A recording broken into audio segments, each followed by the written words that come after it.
Comrades and friends, welcome to the program Global Weekly News, serial number 173. First item, Israel-Hamas ceasefire deal. US President Donald Trump announced on his Truth Social account on 8th October that Hamas and Israel agreed to the Gaza ceasefire deal. All of the hostages will be released. Israel will withdraw the troops to an agreed upon line. 2,000 Palestinian prisoners will be freed. The official death toll of Palestinians has jumped from about 47,000 when the first ceasefire came into effect in January 2025 to over 67,200 since the genocide resumed. Trump, in his election manifesto, promised to arrive at a peace deal between Hamas and Israel. But the fact is that over 20,000 Palestinian lives would have been saved if Trump administration had not backed Israel and provided it with all the lethal weapons to eliminate more and more Palestinians. Qatar, Egypt and Turkey are the mediators in the peace deal. Once Trump announced that the first phase of the deal was reached, Palestinians in Gaza flooded the streets, singing, chanting, etc. Many also fear that Israel may not commit to permanently ending the war, as it launched a number of attacks on some areas of Gaza even after the agreement was announced by Trump. UN Secretary General Antonio Guterres praised the agreement, promising that the UN will contribute to the full implementation of the deal by increasing its delivery of humanitarian aid and advancing its reconstruction efforts in the Gaza Strip. Arab countries also welcomed the deal. On 9th October, France hosted foreign ministers from Arab and European countries, including Egypt, Jordan, Saudi Arabia, Qatar, the United Arab Emirates, France, Italy, Germany, Spain, the United Kingdom and Turkey, alongside diplomats from the European Union for discussions related to post-war plans in Gaza. The talks mainly focused on aspects such as security, governance and the reconstruction of the devastated Palestinian territory. Second item comments, we go to Belgium now. 140,000 march in Brussels against austerity policies. About 140,000 people took to the streets on Brussels on 14th October 2025, answering the call of Belgium's trade unions to oppose the austerity plans of Bart De Wever's government. People came from all over Belgium, from all walks of life, workers, employees, from both public and private sector, from all the professions, said Peter Mertens, General Secretary of Workers' Party of Belgium. Prime Minister De Wever's administration has pressed ahead with the plans to cut workplace protections and freeze income while increasing military spending, including the purchase of new F-35 fighter jets. The government is further reducing social security, social rights and purchasing power, said the trade union. On the other hand, it has found money to buy more drones and warplanes. The government intends to deliberately steal from thousands of women who took maternity leave before 2003. These women will bear the burden of proof for this leave. Otherwise, their maternity leave will simply not be counted in their pension calculations. 30% of people will lose an average of a third of their pension. So against such austerity policies, people of Belgium on the streets. Next item comments. Trump's military escalation against Venezuela. The mood in the Caribbean grows increasingly tense as the US intensifies its military threats. Under the pretext of war on drugs, the US is actively executing a blueprint for military intervention in Venezuela. This is a neo-colonial revival of the Monroe Doctrine designed to shatter the sovereignty of Venezuela, seize control of the world's largest oil revenues, and install a compliant puppet regime.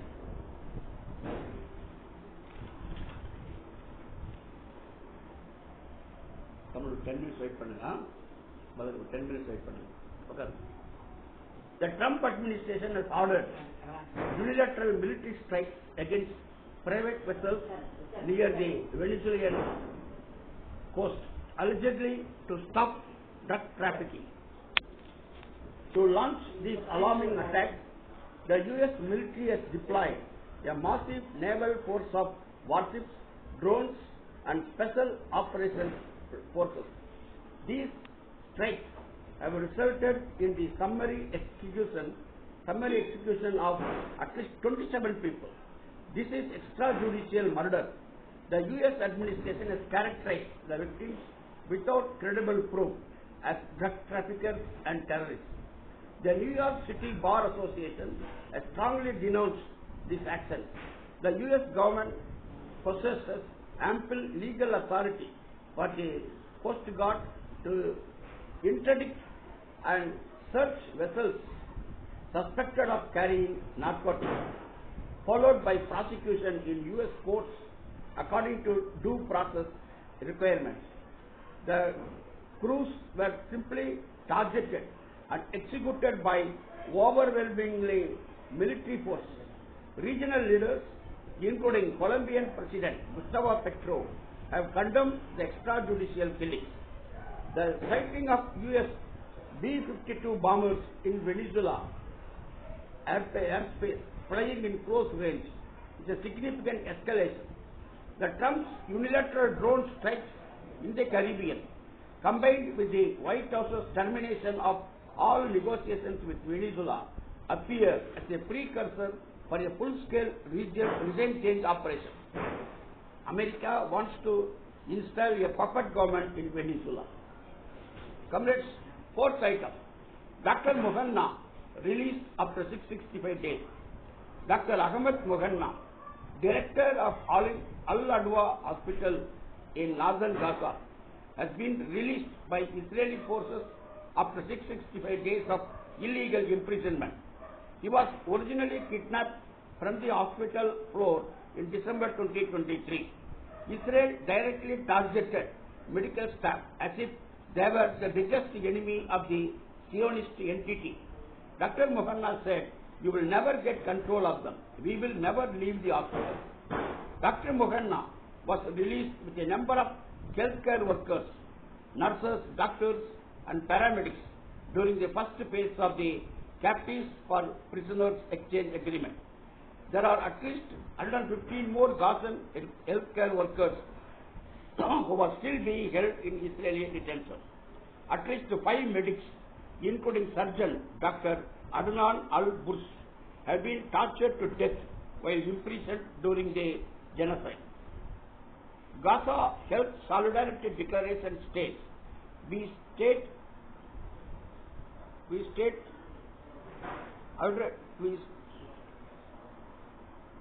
restate clearly our conviction that Palestinians can and will rebuild the health system in Gaza. Fifth item, comrades, Thomas Sankara's legacy lives on 38 years after his death. Exactly 38 years ago, Burkina Faso lost its revolutionary leader, Thomas Sankara. The country's former president was killed during a coup that also took the lives of 12 of his comrades on October 15, 1987. The massacre took place at the headquarters of the National Revolutionary Council and was led by Blaise Compaoré with direct support from foreign forces, mainly from France. Thomas Sankara was sworn in as the first president of Burkina Faso in 1983. He transformed one of the poorest countries in the world into a symbol of sovereignty and dignity. The African Che Guevara, as he is called, Thomas Sankara led the revolution of 4th August 1983 in Burkina Faso. The following year, Thomas Sankara changed the country's name from the Republic of Upper Volta, a legacy of French colonial power, to the People's Democratic Republic of Burkina Faso, which means land of upright men.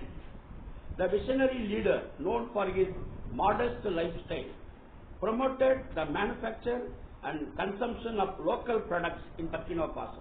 He himself set an example by wearing only cotton manufactured in Burkina Faso. Leading a movement to break away from neo-colonial rule, Thomas Sankara carried out radical reforms in the health, education and agricultural sectors, charting a path to full self-sufficiency that was unprecedented in the country. Thomas Sankara carried out land reforms. In a historic speech delivered in July 1987 at the African Union and Addis Ababa, Ethiopia, Thomas Sankara also denounced debt and IMF World Bank. He described both IMF and World Bank as legacies of colonialism. Blaise Compaoré ruled Burkina Faso for 27 years under heavy repression and alignment with the West. For almost 3 decades, talking about Thomas Sankara, his portraits, books and speeches were banned in Burkina Faso.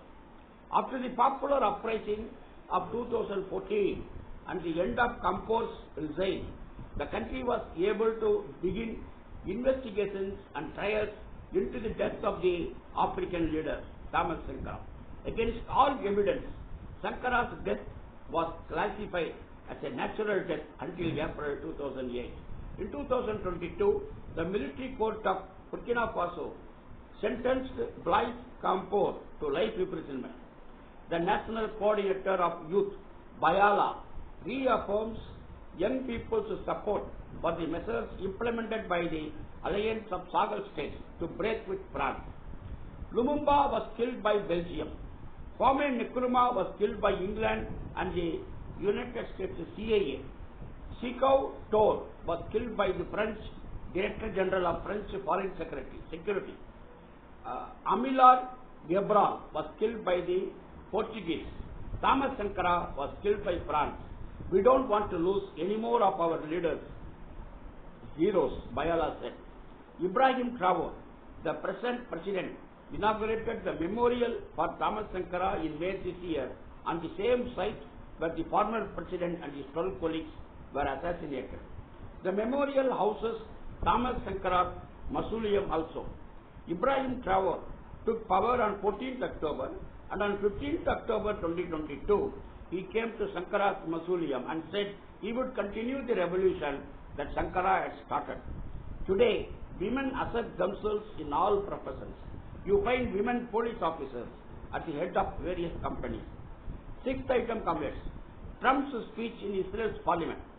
US President Donald Trump spoke in the Israeli parliament on 13th October amidst the implementation of the Israeli-Hamas ceasefire deal he helped broker, labeling the deal as a historic dawn for the Middle East. In an extraordinary intrusion into Israel's domestic policies, Trump urged the Israeli president to forgive Prime Minister Benjamin Netanyahu, who is facing corruption charges. Israel freed nearly 2,000 Palestinian prisoners. Even now, 8,400 Palestinians are in Israeli prisons. 7th item comments. Military rule in Madagascar. Weeks of youth-led demonstrations against water and power shortages in Madagascar have escalated into a full-blown political crisis with an elite military unit announcing that it now commands the armed forces in what President Rajoelina has described as a coup. On October 14, a committee led by the military would oversee the country for a transitional period of 2 years, working along with the civilian government before organizing new elections. This is after the National Assembly voted overwhelmingly to impeach President Rajoelina, 130 in favor of the resolution and 1 blank. Just hours after Rajoelina attempted to dissolve the parliament by decree on 13th October. Rajolina's 15-year grip on power has done little to address Madagascar's deep social and economic problems. The island nation remained one of the poorest in the world, with millions lacking reliable access to water, electricity, and essential services. Popular anger, fueled by unemployment, corruption, and inequality, has been building for years and exploded into the current wave of protests, largely driven by young people. 8-item comrades. India's TCS forced 38,000 employees to quit. Tata Consultancy Services is India's largest software company with over 60,000 employees worldwide and over $3,100 crore in revenue in 2025. It had previously announced that it will lay off around 12,000 employees by the end of the year. The TCS HR head had claimed that only 6,000 employees were laid off through resignations in the latest quarter, implying that the other 32,000 left the company voluntarily. In a joint statement on 12th October, India's major IT employees unions accused TCS of forcing thousands of its employees out of their jobs through cruel and illegal methods. The joint statement issued by the Karnataka, Kerala and Tamil Nadu ITES employees unions claimed that TCS laid off over 38,000 of its employees in a single quarter through mostly illegal methods. As per the Industry Disputes Act 1947, any company with more than 100 employees is required to take government permission, prior government approval before layoff or retrenchment. TCS action is therefore illegal. Lastly, comrades, China rejects Trump's latest tariff threats. The Chinese Ministry of Commerce defended the country's restrictions on rare earth mineral exports in a statement on 12th October, claiming that they do not target any specific country and are related to the country's commitments to non-proliferation and other international obligations. China also rejected the first threats issued by the US President Donald Trump to 100% tariff on its exports, among others, calling them a reflection of American double standards. It advised the Trump administration to stick to the diplomatic mechanisms. China produces and exports around 90% of all the rare earth minerals in the world. These minerals are critical for the production of smartphones, renewable energy technology, electric vehicles, and military hardware, among other things.